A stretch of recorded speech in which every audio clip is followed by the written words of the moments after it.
बिस्मिल्लाहिर्रहमानिर्रहीम अल्लाहुम्मा सल्लि अला मुहम्मदिन व आलि मुहम्मद। अस्सलामु अलैकुम व रहमतुल्लाहि व बरकातुहू।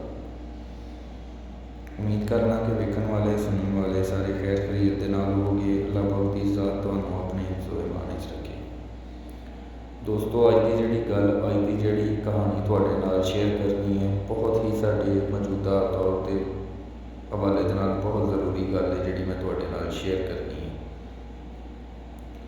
दोस्तों, मेरी कहानी, मेरी गल का मौजू है कि हक हकदारां तक।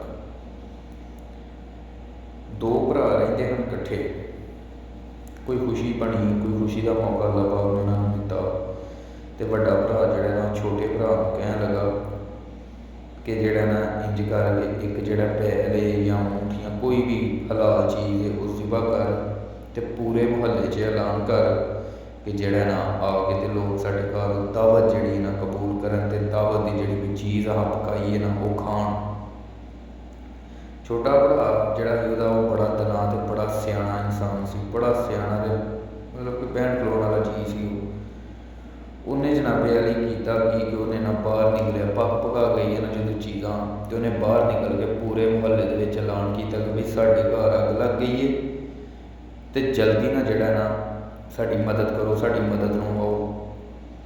उन्हें बड़ी आओ पुकार की, तो कोई बंदा जिहड़ा ना उन्हां दी मदद लई ना आया। जिहड़े चंद 5-7-10 गरीब इंसान उस मुहल्ले दे विच रहिंदे सन, वफादार लोग जिहड़े रहिंदे सन, वो भज के गए तो जाके जिहड़ा ना उन्हां दे घर वो अग जिहड़ी है ना उन्हां दे घर गए, तो घर जाके तो बह गए। तो उन्हें पूछा, हाँ बई अग कित्थे लगी है बुझाण, जिहड़ी अग आया तुसां ऐलान कीता सी। उन्हें जनाबे अली पेट भर के जिहड़ा ना सैर होए, चंगा रज के उन्हें जिहड़ा ना उत्थों गोश्त खादा, चंगी तरह रज पुज गए। रज पुज के जो वापसी चले ना, तो उन्हें उन्होंने भी खिलारिया, तो भरा अपने मुखातब करके कहन लगा कि तू पूरे मुहल्ले जिथे ऐलान करता फिरना है ना, उन्होंने विचों मुखलस ते हकदार जिहड़े हैं ना इन्हां चीज़ों के, खाण वाली चीज़ के जिहड़े हकदार सन वो है ही सिर्फ 5-7 सन। तो लिहाजा दोस्तों गल ये है कि साडे पाकिस्तान दे विच अजकल बहुत ज़्यादा निज़ाम इंदा चले कि एक हत्थ च साडे मोबाइल हुंदा, दूसरे हत्थ च 5 रुपए का आटा या 10 रुपए की चीनी लैके जिहड़ा ना किसी की मदद करते होंगे हैं, तो हत्थ च साडे मोबाइल सैल्फी लिए पहला हुंदा ही साइड ते हाँ बंदा खिला रहा होंदा है। तो लिहाजा मेरी सारे अगे दस्त दरखास्त ये है कि साडे माशरे दे विच जिहड़े सफेद पोश लोग ने ना उन्होंने लभ के जिहड़ा तो उन्हां दा हक उन्हां तक पहुँचाया करो।